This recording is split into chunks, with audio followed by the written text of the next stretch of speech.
This might go down as the single most embarrassing moment in professional sports. I am very confident that we will get a deal done. We need to play basketball. That's what our fans crave, and that's what all of you crave as well, is you want the product on the floor. The moment the WNBA pressed a button that not only backfired, it blew up the entire foundation of everything the league claimed to stand for. And no, this isn't just about a bad trade. This isn't about ticket sales. This is far bigger, because the decision that was just made has players fuming, fans walking out, and even former legends of the game publicly disowning the league they once built. Yes, it's that serious. We're talking about a decision so tone-deaf, so reckless, so unbelievably short-sighted that people are now calling it the death sentence for the WNBA's credibility. What happened? Let's just say they didn't just slap loyal fans in the face, they spit on their loyalty. They didn't just ignore player safety, they weaponized it. And now, the consequences are unraveling in real time. Sponsors are backing out. Season ticket holders are canceling. Journalists are using words like irreparable damage. And worst of all, even the players themselves, the very women who risk their bodies night after night, are going off script, exposing things the league never wanted us to know. One WNBA All-Star went live and said, "Y'all think this was a mistake? No, this was a setup. They've been planning this." Another veteran forward tweeted, "I gave this league 12 years. Never thought I'd see the day I'd be ashamed to be part of it."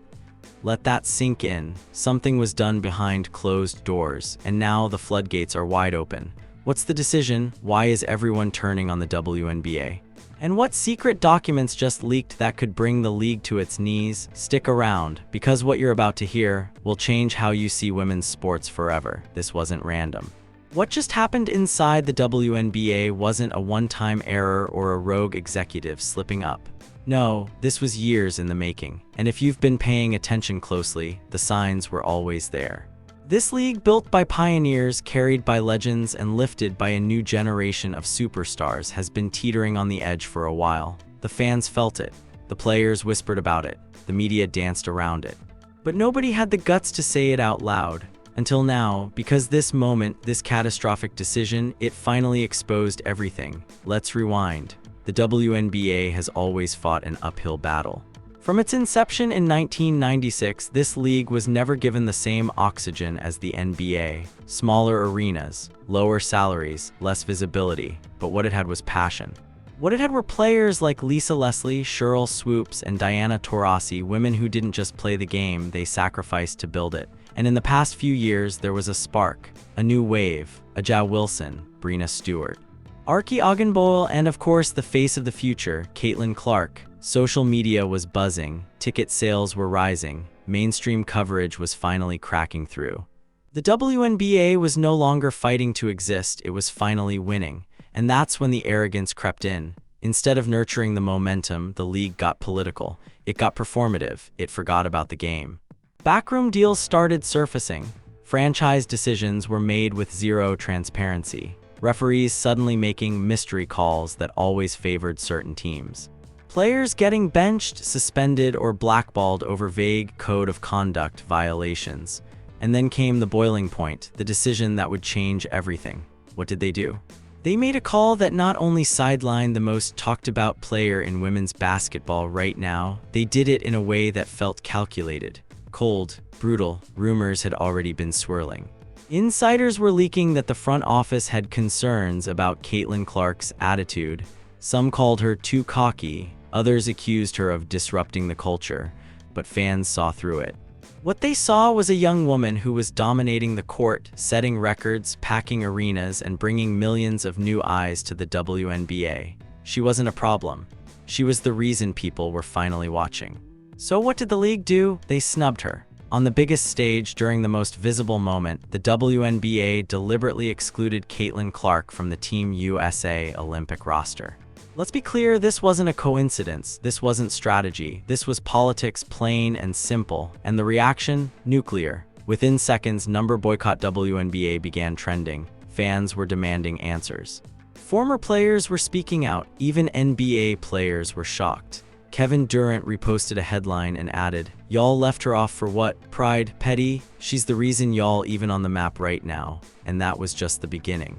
Behind the scenes, multiple team insiders began leaking to blogs and podcasts. One source said, "There's jealousy, straight up. Some of the older players feel like she hasn't earned it. But guess what? She earned every view, every sold-out arena, and every new fan this year. That's facts." Another said, "It's not about her game, it's about control. The league wants to manage the narrative. They can't handle someone they didn't build." And that's when the narrative flipped. This wasn't just about a roster. This was about a power struggle inside the league, a battle between the old guard and the future. The veterans who felt threatened and the rising star who changed the game overnight. But instead of embracing the future, instead of showcasing the WNBA's evolution, they chose ego. They chose to silence the very player bringing in the most money, generating the most buzz, and putting women's basketball on front pages across the country. Let's talk numbers. Since Caitlyn Clark entered the WNBA, ticket sales across the league surged by over 70%. The Indiana Fever saw record-breaking attendance. WNBA broadcasts saw their highest ratings in history. Social media engagement hit an all-time high, all because of one name. And they chose to blacklist her. They chose to humiliate her publicly by not even acknowledging her Olympic potential. That's not just disrespectful. That's career sabotage, and it sends a chilling message to every young girl watching. We'll love you when you're silent, we'll market you when it's convenient, but if you shine too bright, we'll shut you down. Now the damage is already being done. Parents who bought season passes for the first time this year, canceling. Major sponsors who were planning Olympic tie-ins, pulling out. Sports journalists calling it the dumbest PR move since the NFL concussion scandal. And Caitlyn Clark, she responded with class, no rage, no retaliation.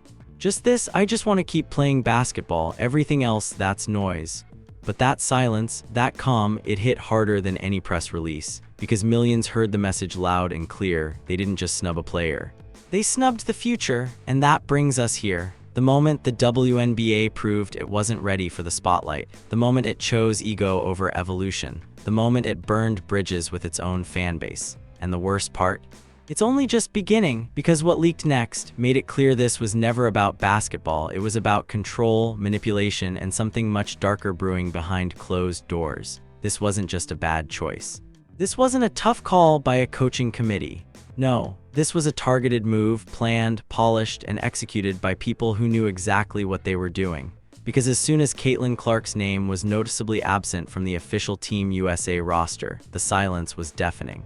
No explanation, no quotes, just gone. Fans didn't even get a press release. They got ghosted by the same league they just poured their excitement into. And then the leak started. At first it was subtle. A tweet from a sports insider. Some veteran voices had strong opinions about a certain rookie making the Olympic cut. A comment from a podcast host. It wasn't about skill. It was about vibes in the locker room. A viral Reddit post, "You think it's a coincidence they left out the player bringing in the most money, wake up." But then, it blew wide open.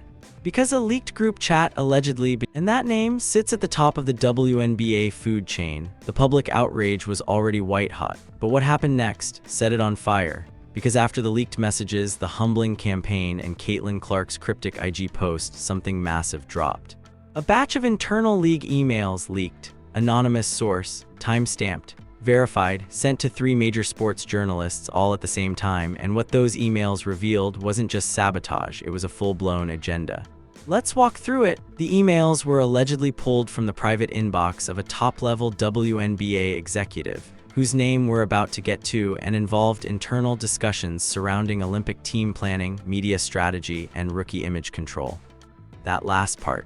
Key. In one email dated just 3 weeks before the Olympic roster announcement, a media strategist wrote, "We're getting dangerously close to Caitlyn becoming bigger than the league itself. There needs to be balance." Another email, marked confidential, stated, "It's important that Team USA reflects the collective strength of the WNBA, not just one breakout star. We can't afford a Linsanity-style distraction." And here's the chilling one, her exclusion will cause blowback. We're prepared for that, but long-term, it sends a message. We build stars, they don't build themselves. Boom. That sentence changed everything. This wasn't just ego, it was a message. The league wasn't trying to correct Caitlyn's rise, they were trying to prove ownership over it. They wanted control over her popularity. over her narrative, but who was behind it? The leaked emails were signed off by one name, Kay Anderson, short for Kendra Anderson, Vice President of Player Relations. A name not known to the average fan, but one that wields tremendous internal power. She's the one who works directly with team PR heads. She's the one who signs off on media policies. She's the one who, according to insiders, pushed hardest for Caitlyn to be temporarily redirected away from Olympic spotlight. One source close to the situation told a journalist.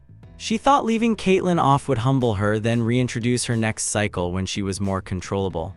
Let that sink in. This wasn't just punishment, it was strategy, deliberate, coordinated, approved. When the emails went public, the WNBA tried to move fast. They released a vague statement. We do not comment on alleged internal communications. Our Olympic selection process is merit-based and managed by USA Basketball, not the WNBA. But nobody bought it.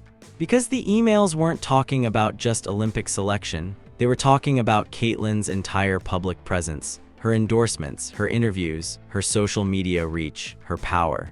And as the story exploded across every major outlet, more voices started stepping in. Stephen A. Smith said on First Take, "This isn't about basketball, this is about politics. And it's hurting the game more than any missed shot ever could." Shaquille O'Neal, in a viral Instagram video, said, "They just made the worst decision in WNBA history. And now they exposed themselves." Charles Barkley simply tweeted, "WNBA just lost me, and fans were done." Merch sales dropped. Two major WNBA sponsors froze their Olympic campaigns. Ticket refund requests spiked across multiple teams. And inside the league, panic, more leaks, more insiders coming forward. Whispers that Caitlyn's team might sue over targeted suppression. And then, just when you thought the heat couldn't get worse, another bombshell dropped. A clip from an unreleased documentary-style feature on Caitlyn Clark, originally commissioned by a streaming platform, surfaced. In the footage, Caitlyn's manager says there were people telling us to tone her down, not because of her game, but because they didn't want her to look too independent. Another voice, blurred face, voice-altered adds, they told her flat out, "If you keep being bigger than the league, we'll cut you out of the league." Boom. This wasn't just theory anymore, this was threats. This was extortion disguised as league policy.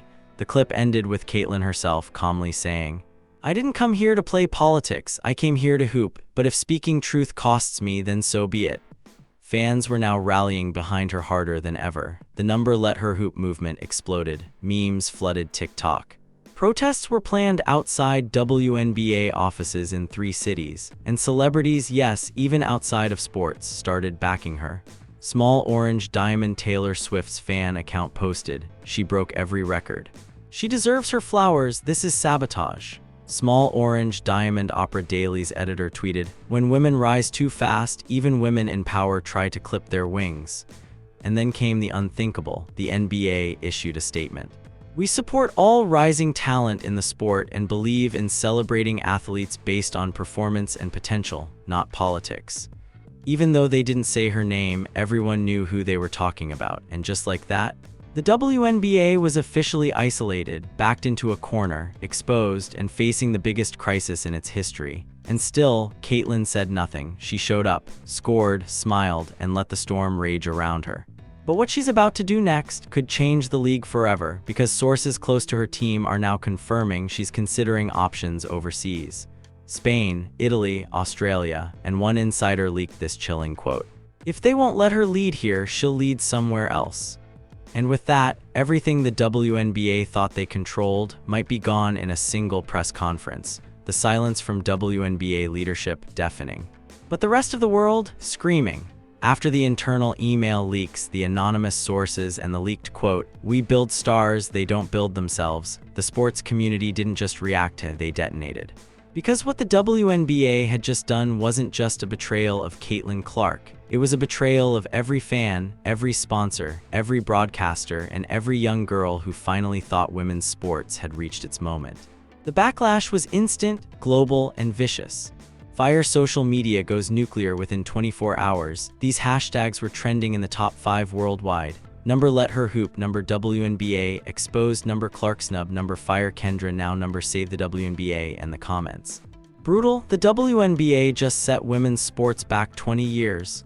I had my daughters watching every game this season. They just asked me why their favorite player is being punished. This ain't about unity. This is about control. One viral tweet with over 2.5 million views read, "How do you turn the most exciting rookie into your biggest threat? WNBA found a way."